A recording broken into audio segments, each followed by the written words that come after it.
I never thought I'd end up here, feeling like a stuffed sausage in this wedding dress, my swollen belly a testament to the twins growing inside me. The corset of this gown is merciless, pressing against my ribs with each breath I take.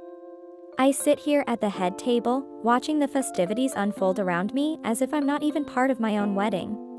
The guests are drinking and dancing to the lively folk music, but their joy feels a million miles away from where I am right now.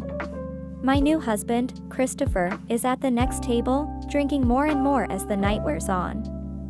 His mother, Emma, is busy entertaining the high society ladies, her laughter grating on my nerves. My legs are aching, my back is killing me, and these babies won't stop moving.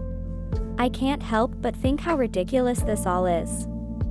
We begged Christopher's family to let us marry before I started showing, but Emma always had an excuse to postpone.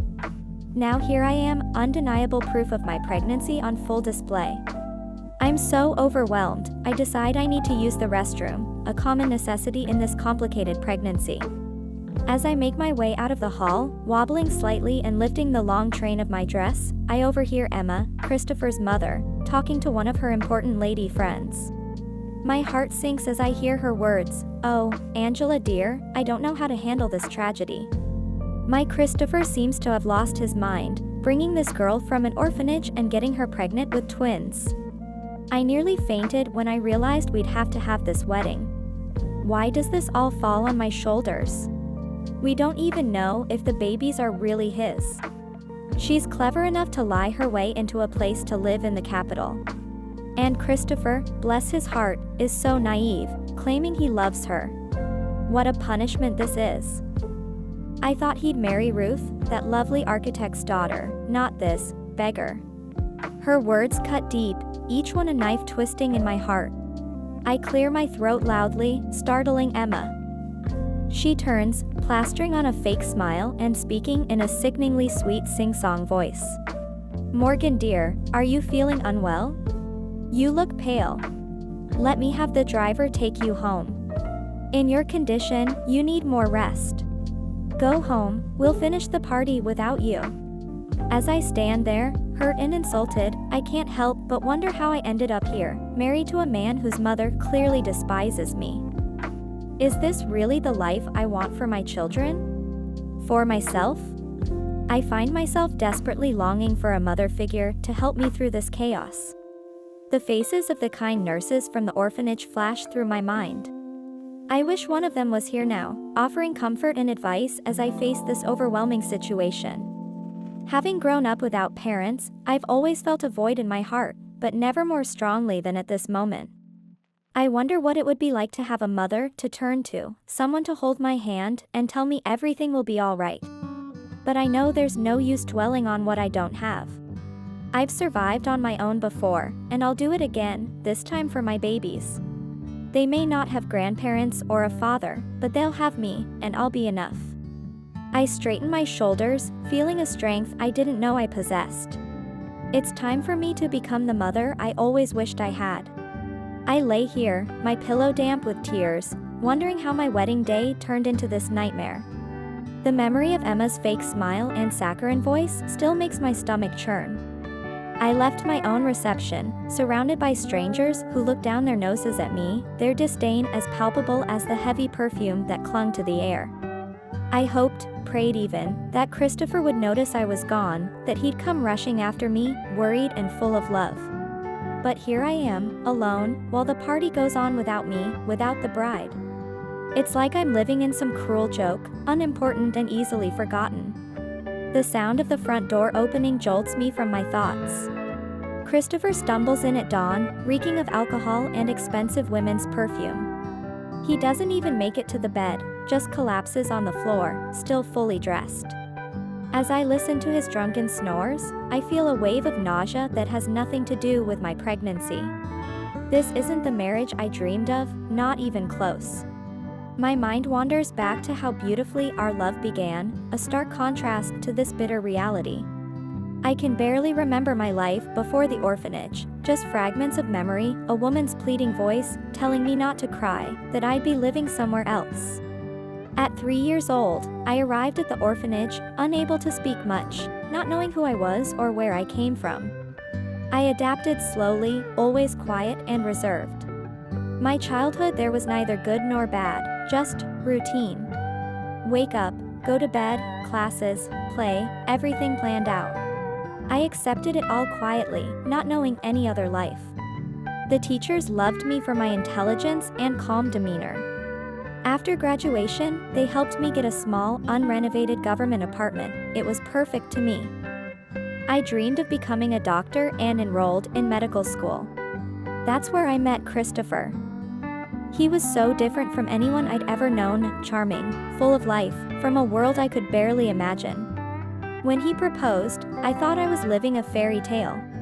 Now, as I lie here listening to my husband's drunken snores on our wedding night, I wonder if I've made a terrible mistake. I'm reminded of all the women I've seen in my medical rotations, battered and broken by men who promised to love them. Is that my future?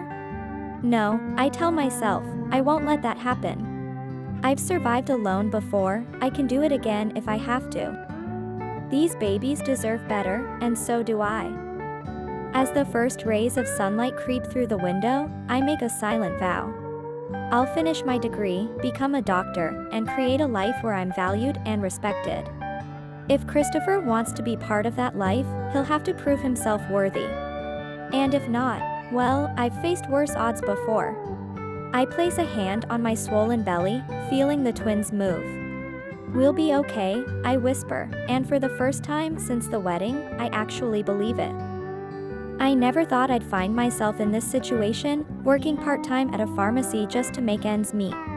My life was simple then. I was that girl with the sweet smile and bouncy curls that seemed to catch every boy's eye. But I wasn't in any rush to fall in love, no sir.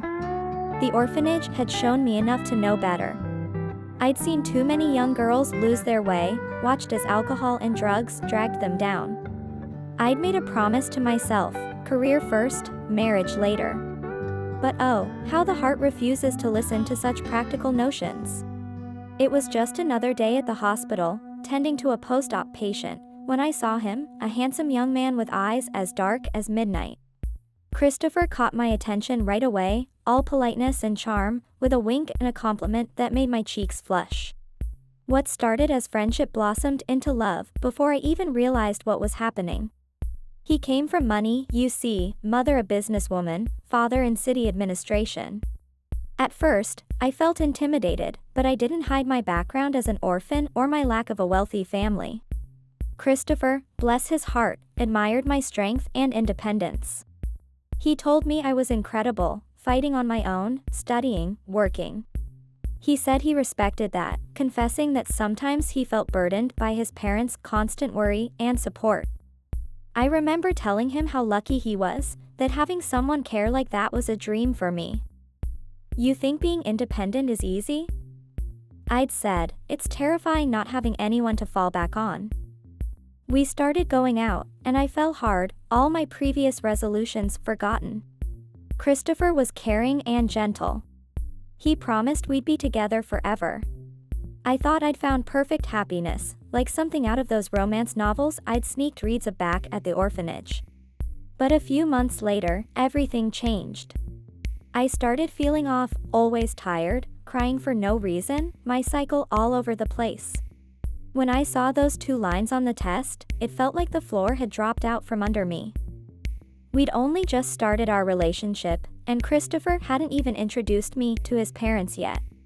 And now, a baby. This certainly wasn't in our plans. We'd been dreaming of beach trips, not cribs and diapers. I was still in school, for heaven's sake. How were we supposed to have a child when we barely had anything serious, just love and a relationship we were still cementing? I didn't know how to tell Christopher about the pregnancy. I put it off for months, growing more nervous by the day, until finally, I knew I couldn't wait any longer. With my heart in my throat, I decided it was time to face the music. I took a deep breath, my heart pounding like a drum in my chest. Honey, I need to go to the doctor tomorrow, I said, trying to keep my voice steady. Would you come with me? I really need your support. Please. The worry in Christopher's eyes was immediate, and he agreed without hesitation. He asked if I was sick, his voice laced with concern. I gave a vague answer, telling him we'd know everything tomorrow. The next day, I led my young man into the ultrasound room, my palms sweaty and my stomach doing somersaults. The results were even more shocking than we'd anticipated. I was pregnant with twins.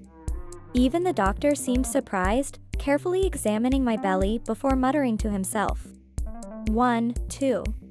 Congratulations, he said with a smile, it's twins. This isn't something we see every day.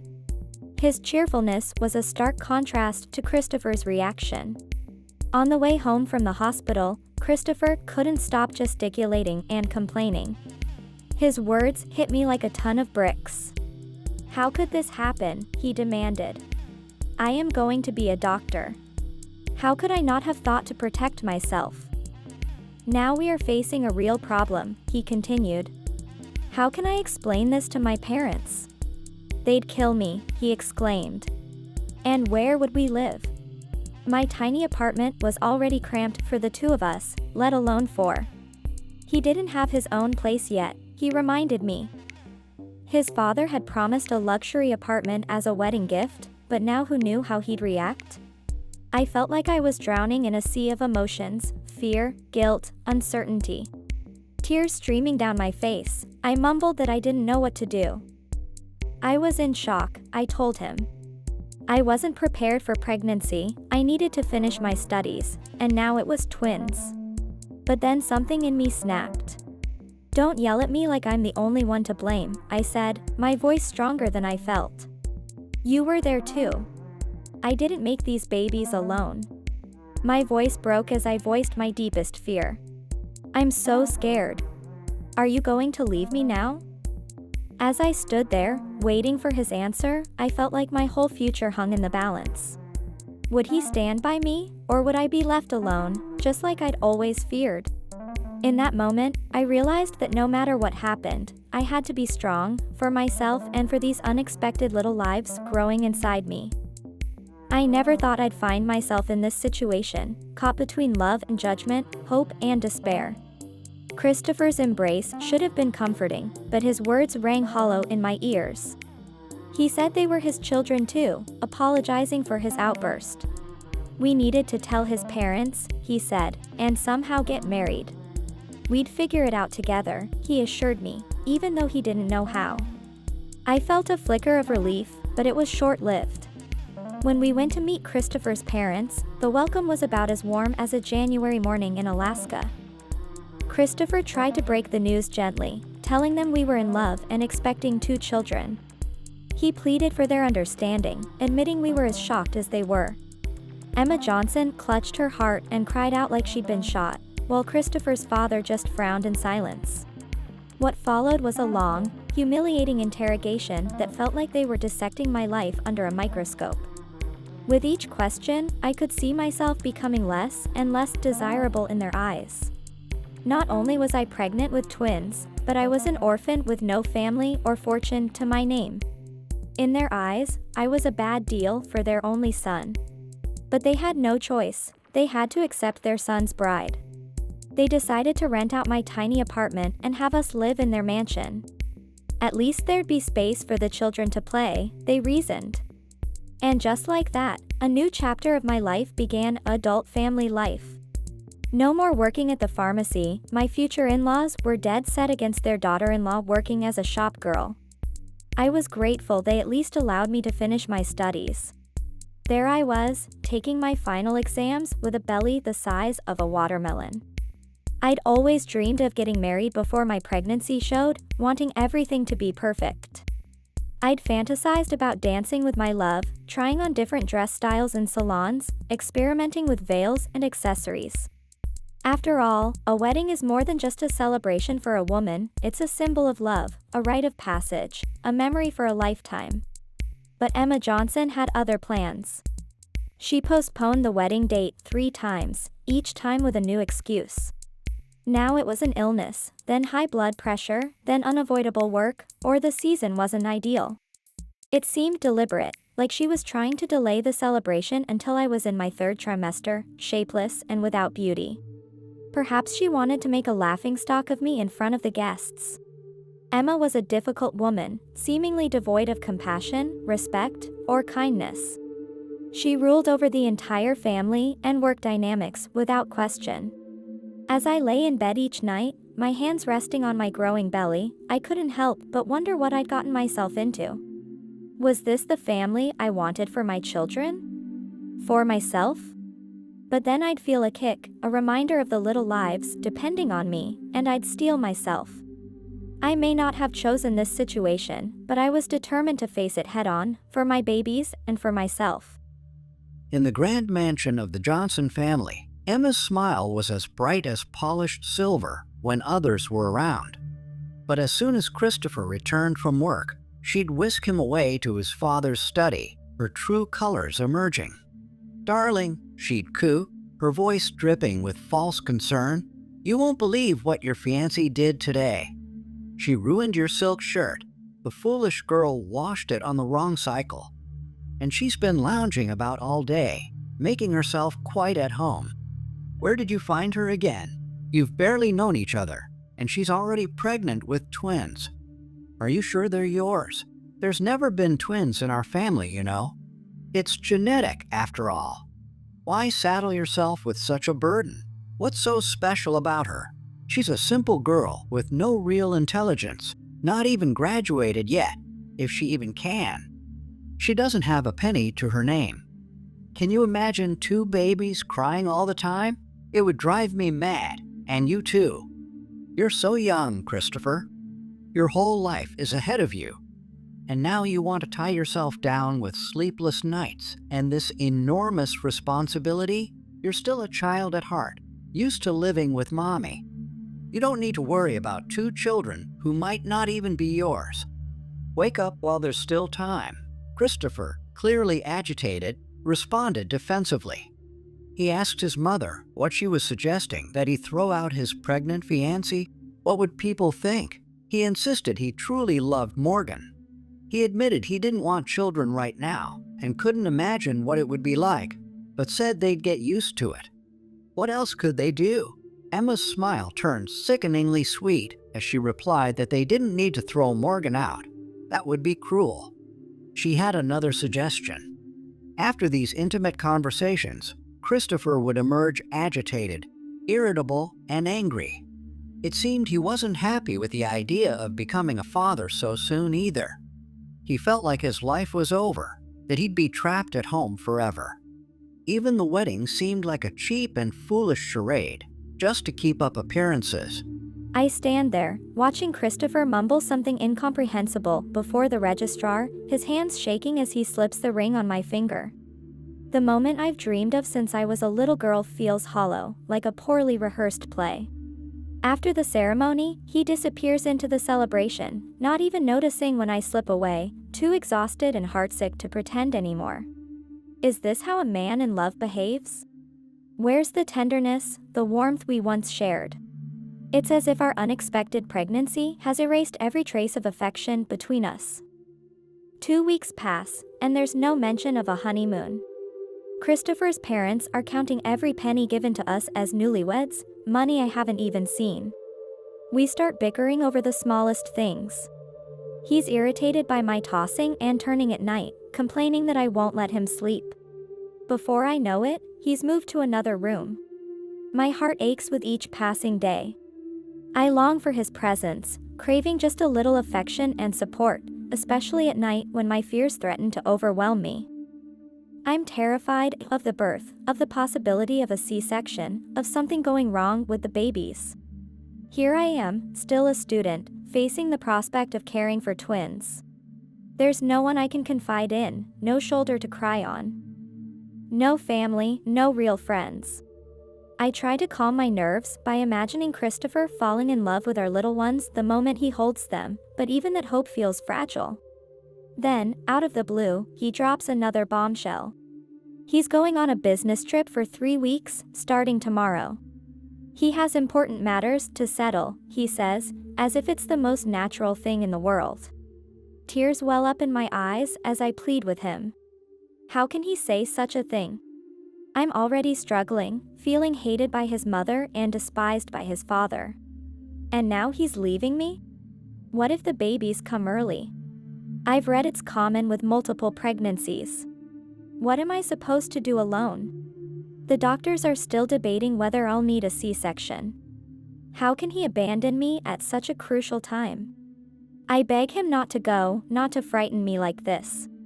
But his response is full of irritation. He tells me to stop reading stupid things, insisting I still have a month to go and that I'm not alone. His parents will take me to the hospital if needed, he says. He claims he's doing this for us, earning money while I'm acting like a spoiled child. He's just starting his career, he says, and needs to do this now to be successful in the future. As I listen to his words, I feel a chill run through me. This isn't the man I fell in love with. This isn't the future I imagined for myself or my children. But as I place a hand on my swollen belly, feeling the twins move, I know I have to be strong. For them, if not for myself. I may be alone in this marriage, but I won't be alone in motherhood. These babies are my family now, and I'll do whatever it takes to give them the love and security they deserve. I lie here in this sterile hospital bed, feeling more alone than I ever have in my life. The pain in my abdomen has subsided, but the ache in my heart feels like it might swallow me whole. How did I end up here, fighting to keep my babies safe, with no one by my side? Just a few weeks ago, I was living in my mother-in-law's mansion, a place that felt more like a gilded orphanage than a home. Every moment of every day was scheduled to the minute, my opinions and needs completely ignored. I might as well have been invisible, the way they looked through me rather than at me. The memory of that night still sends shivers down my spine. The pain hit me like a freight train, my belly hardening as the contractions began. Panic rising in my throat, I stumbled to Emma's room, barely able to call out for help. Her irritation was palpable as she appeared, asking why I was screaming in the middle of the night. She accused me of causing problems before labor had even truly begun. As I pleaded for help, my condition worsening by the minute, she finally called an ambulance. Her words cut deeper than the pain racking my body. "Don't scream like that. You're acting like a child.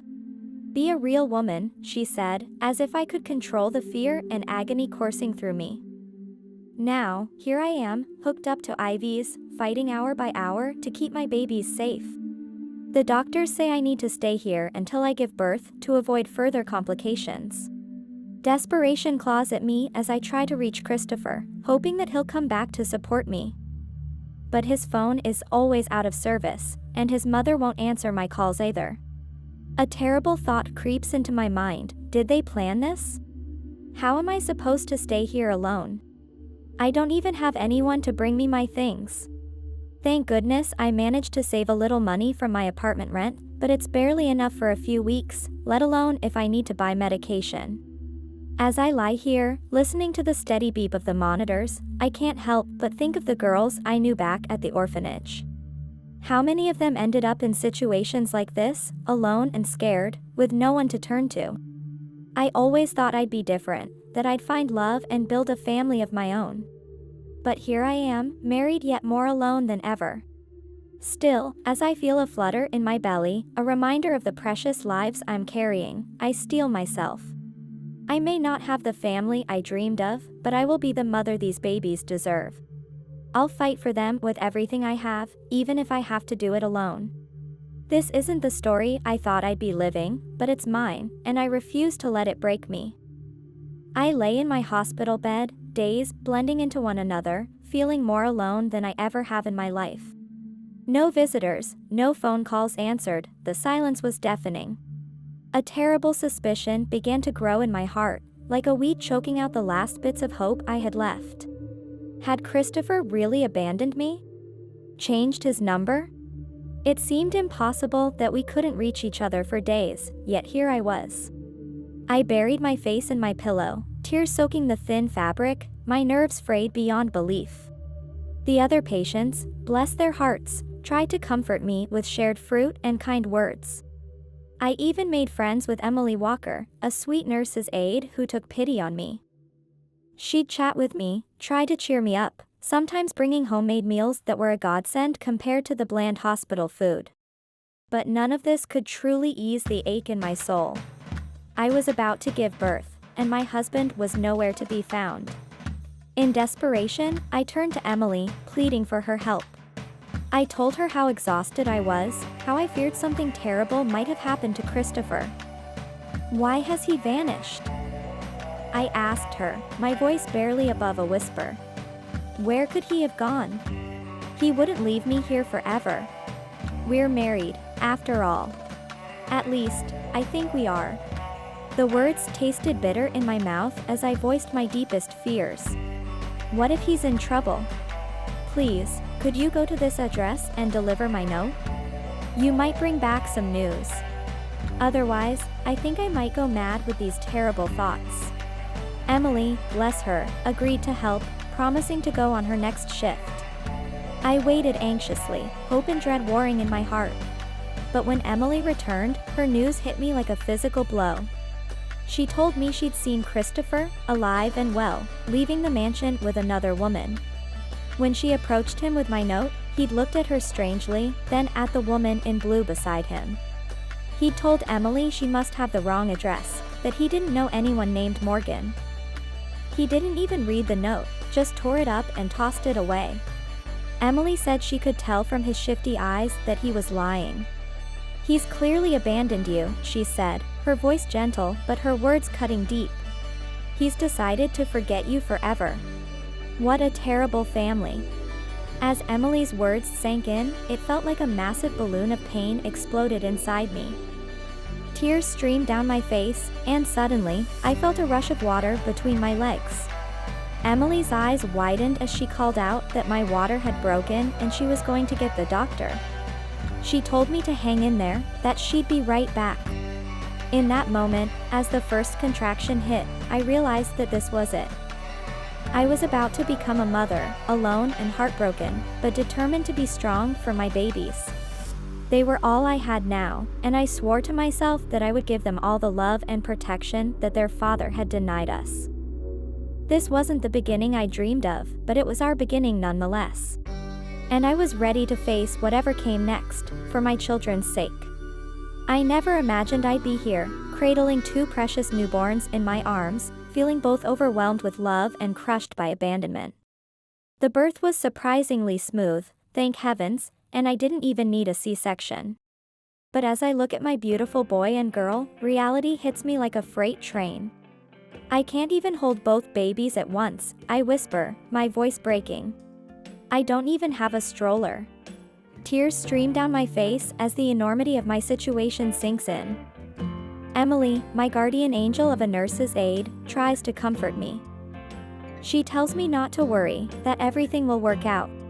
She even mentions her brother, Alexander, who might bring flowers and balloons. You're not alone, she assures me, and I cling to those words like a lifeline. She tells me about Alexander, kind, compassionate, with a limp from saving a child from under a truck. Emily promises to call City Hall, to look into larger apartments or financial aid. She and her brother will help me, she says. Her words are meant to be comforting, but they also underscore how truly alone I am. As discharge day arrives, my roommates help me get ready. It feels surreal, putting on makeup when my whole world has crumbled. There are even people from City Hall coming to take pictures. Alexander, Emily's brother, is waiting downstairs. He's tall and likable, despite his pronounced limp. He hands me flowers and hugs me, whispering words of encouragement.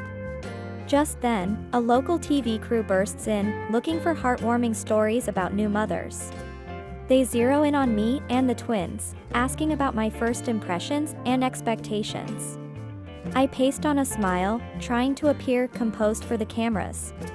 After the whirlwind interview, Emily and Alexander help me into a taxi. As I enter my tiny apartment, I let out a deep sigh, accompanied by more tears. How am I supposed to manage two babies alone, without even a crib or a stroller? But beneath the fear and uncertainty, there's a fire burning in my chest, anger at Christopher. I feel discarded, like I'm somehow defective. But in that moment, I make a vow to myself and my babies. We will survive, we will thrive, and we will prove that we don't need a man like Christopher or his family. I won't ask them for a single penny. We'll make it on our own, come hell or high water. As I look at my sleeping twins, I feel a strength I never knew I possessed. We may be starting from nothing, but we have each other, and that's everything. In the luxurious Johnson family mansion, excitement was in the air. A local news segment had just featured a heartwarming story about a heroic mother who had given birth to twins naturally. The entire family watched as Morgan was greeted by a man with a noticeable limp. The clip was brief, focusing mainly on Morgan and her newborns. Emma Johnson's shrill voice cut through the air like a knife. She exclaimed that this proved the children weren't Christopher's, just as she had suspected all along. She declared that the baby's real father had found Morgan. Christopher, torn between his feelings and his mother's influence, struggled to make sense of the situation. He suggested that perhaps Morgan had simply sought help from someone. He admitted they had made a mistake in abandoning her and the children. His voice filled with regret as he confessed he still loved Morgan and reminded his mother that they were, after all, married. Emma's fury was palpable as she berated her son for his naivety. She vehemently rejected the idea of having strangers' children in her home, insisting the twins couldn't possibly be Christopher's. With a cruel smile, she predicted that Morgan wouldn't get far. She'd heard that Morgan had sought government assistance, but was confident her husband's connections in the city administration would prevent Morgan from getting public housing. Emma sneered that Morgan would soon come crawling back, having no means to support herself. She seemed almost gleeful as she declared that Morgan's true colors as a deceitful orphan had finally been revealed. Christopher, as always, found himself swayed by his mother's forceful personality. Years of authoritarian parenting had left him unable to form his own opinions or stand up to her. Despite his love for Morgan and his feelings of remorse, he lacked the courage to defy his mother. Instead, he continued to go along with her cruel schemes, all the while secretly hoping Morgan would return and they could reconcile. The scene shifts to Emma's important business presentation. As she began her speech before a group of prominent executives, the large screen behind her was primed to display her carefully prepared slides. However, a technical glitch caused the screen to show a rerun of the local news instead. At that very moment, the news report about Morgan and her twins appeared on the screen, showing Alexander helping Morgan.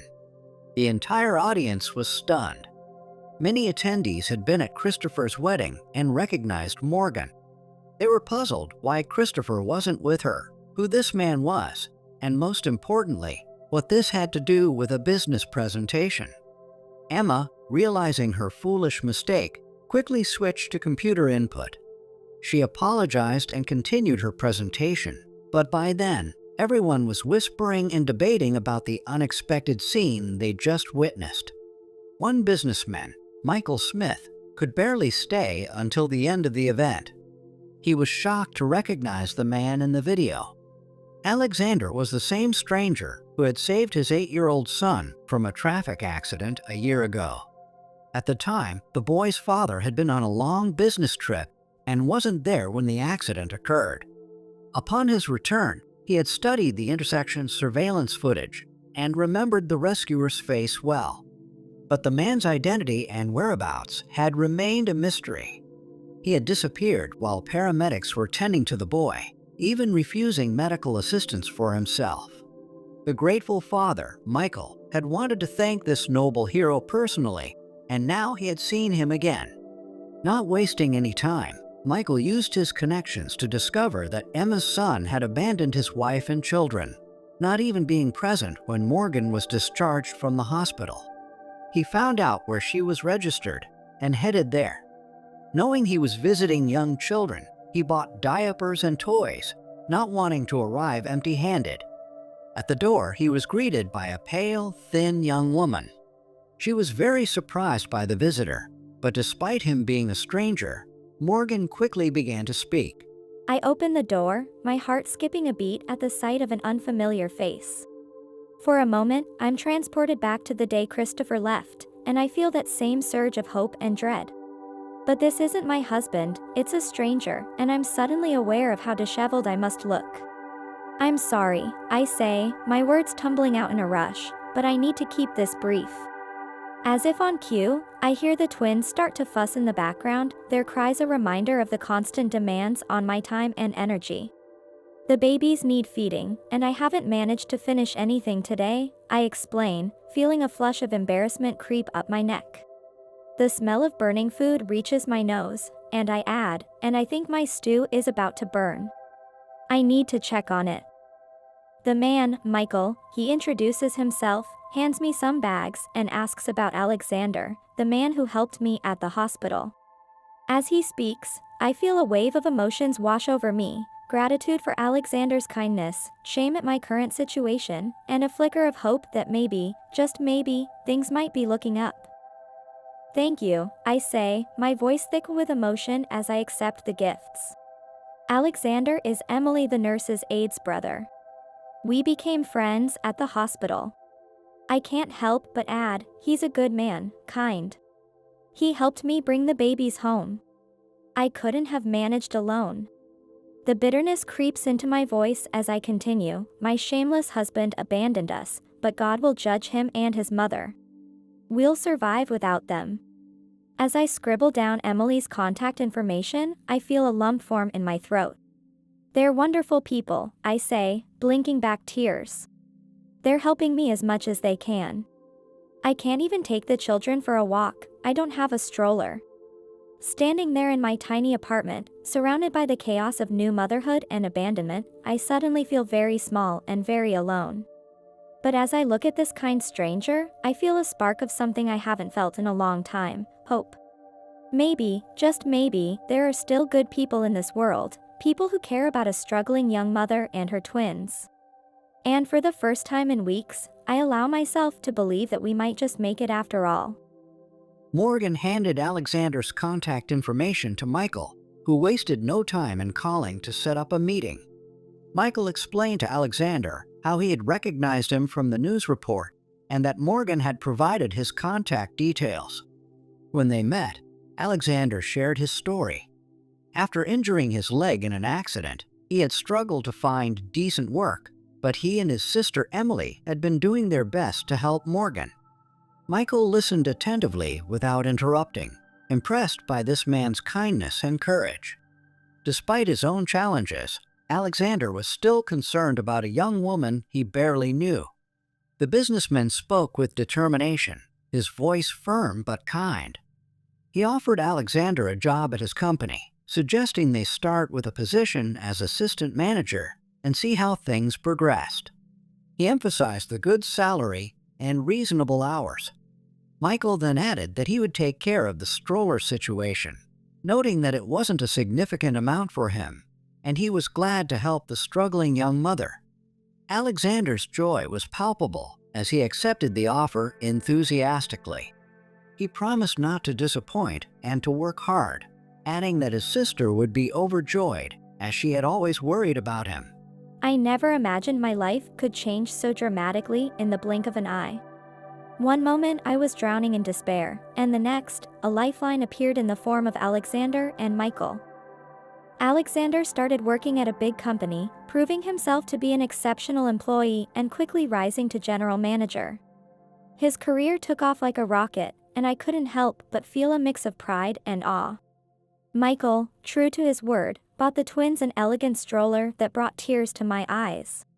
It was something I could never have afforded on my own, a symbol of the kindness that still exists in this world.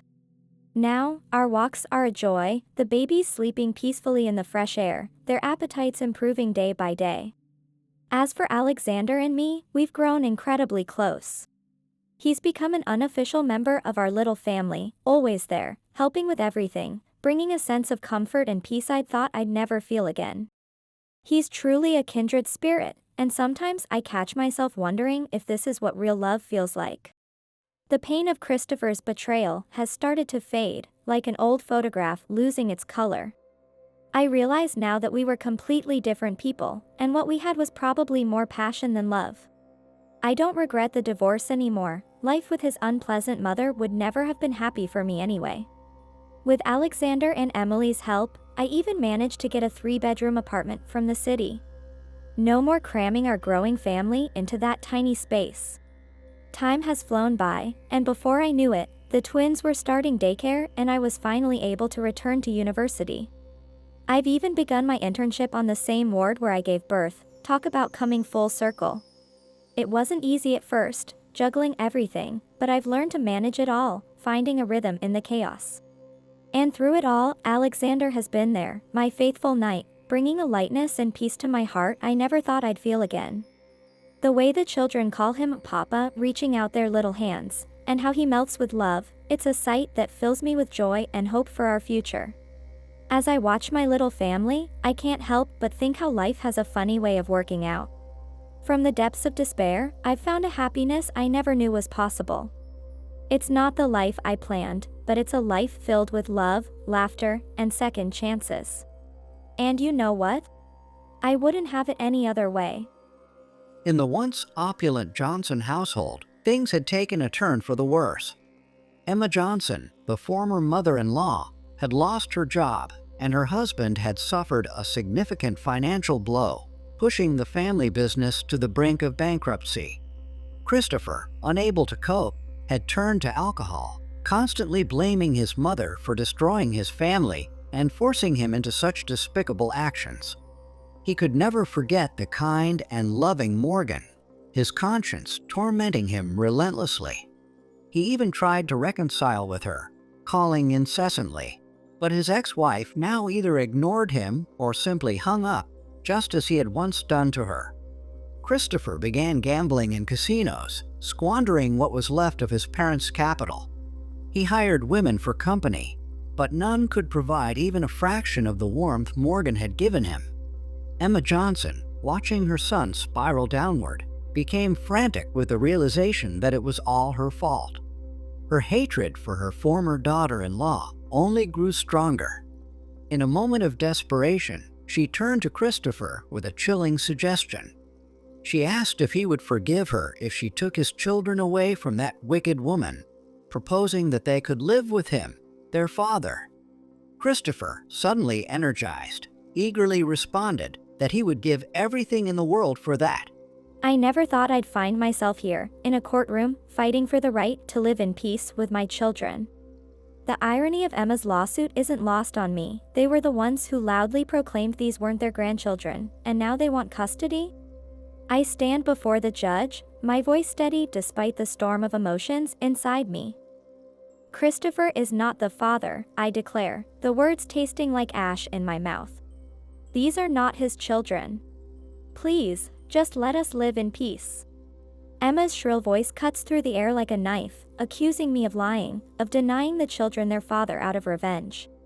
She threatens genetic testing, her eyes wild with desperation. I feel a surge of strength as I face her. You have no right, I say, my voice low but firm. Not without my permission, which I will never give. The memories of their abandonment flood back, and I can't help but let some of the bitterness seep into my words. You left me in the hospital. You refused to acknowledge me.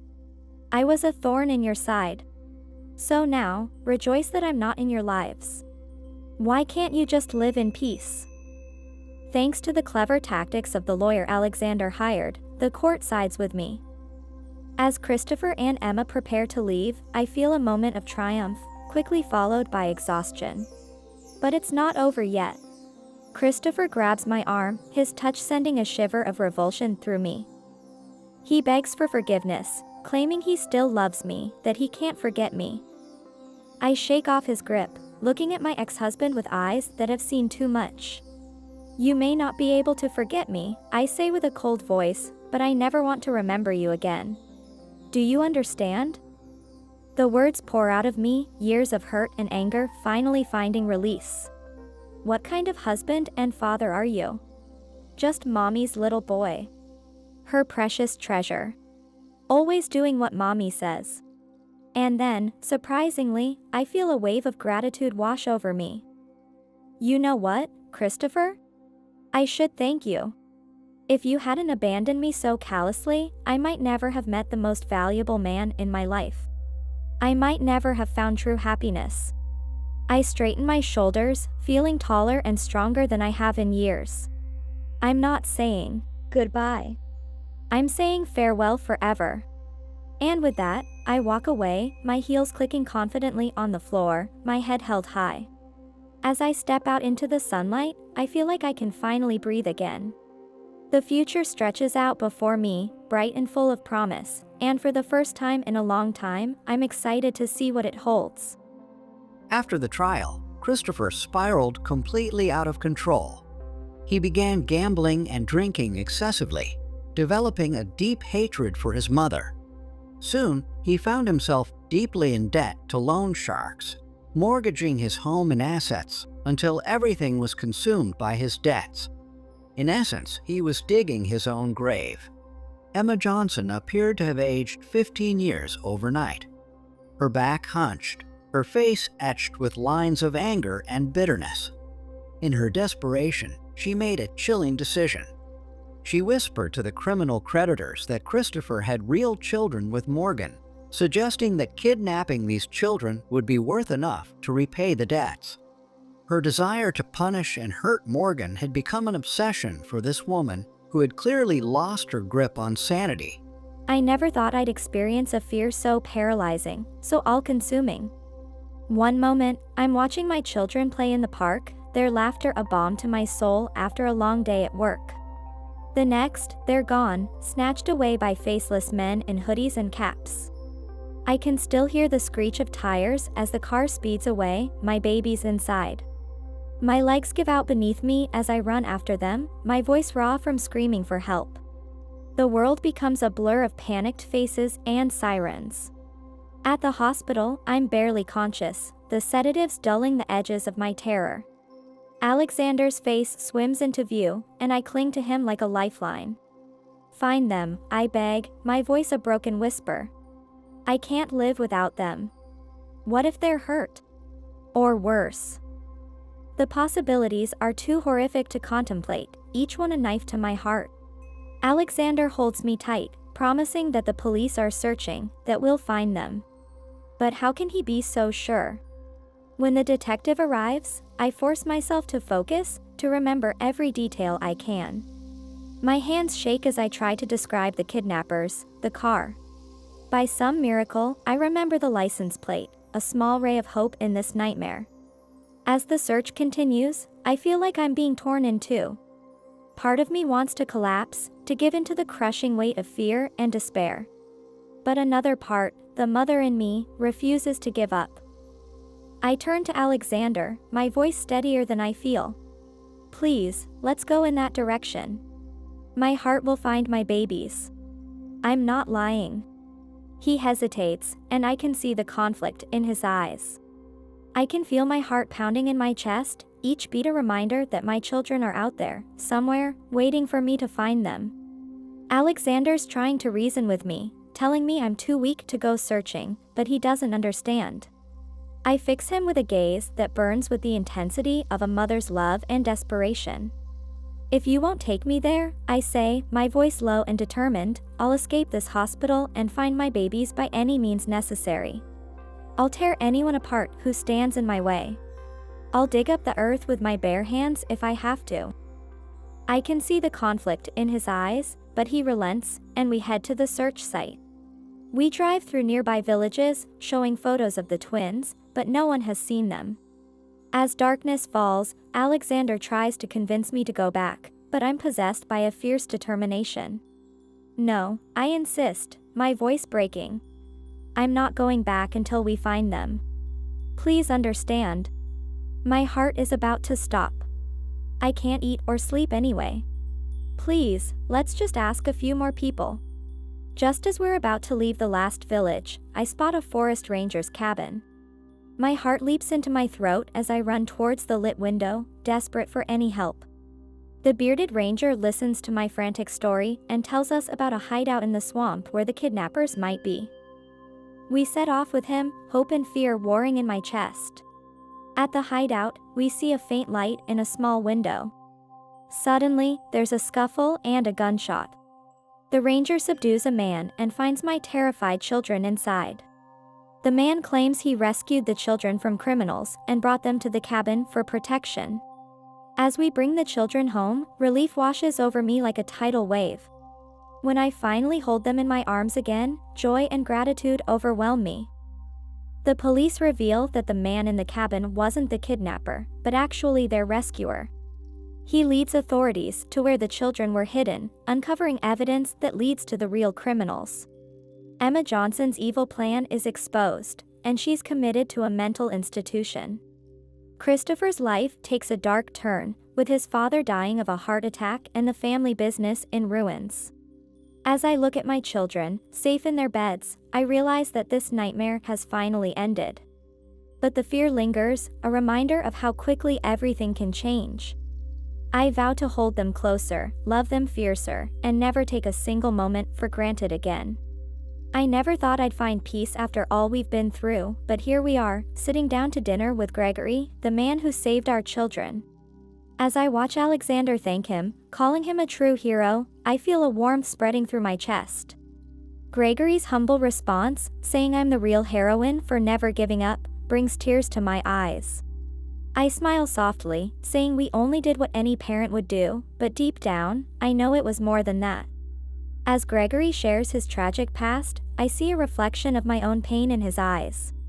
When Alexander offers him a job as caretaker of our property, I feel a surge of pride and love for this man who's become my rock. I chime in, telling Gregory it's our turn to do something for him, and I mean every word. The thought of Gregory spending time with our children, teaching them to fish and sharing his stories, fills me with a sense of completeness I never thought I'd feel again. As we sit around the table, sharing stories and laughter, I realize we've found more than just the man who saved our children, we've found a precious addition to our family. Watching Gregory settle into his role as caretaker, seeing our relationships blossom, I'm struck by how life can surprise you. Every moment we spend together feels like a gift, each shared experience a treasure. On weekends, as the men fish and I watch the kids catch butterflies or sunbathe, I look at my little ones with a love so fierce it takes my breath away. I think back to how terrified I was of having twins, how I thought I'd be overwhelmed. Sure, that first year was tough, but now I have two little miracles who love me, who call me mommy with such affection. It's fun, it's wonderful, and it's the best reward I could have ever imagined. As I sit here, surrounded by the family I've built, not just blood, but chosen too, I realize that sometimes, the most beautiful things in life come from the darkest moments. We didn't just survive, we thrived. And that, my friends, is the greatest story of all. If you enjoyed this story, I'd be grateful if you could give it a like and subscribe to the channel.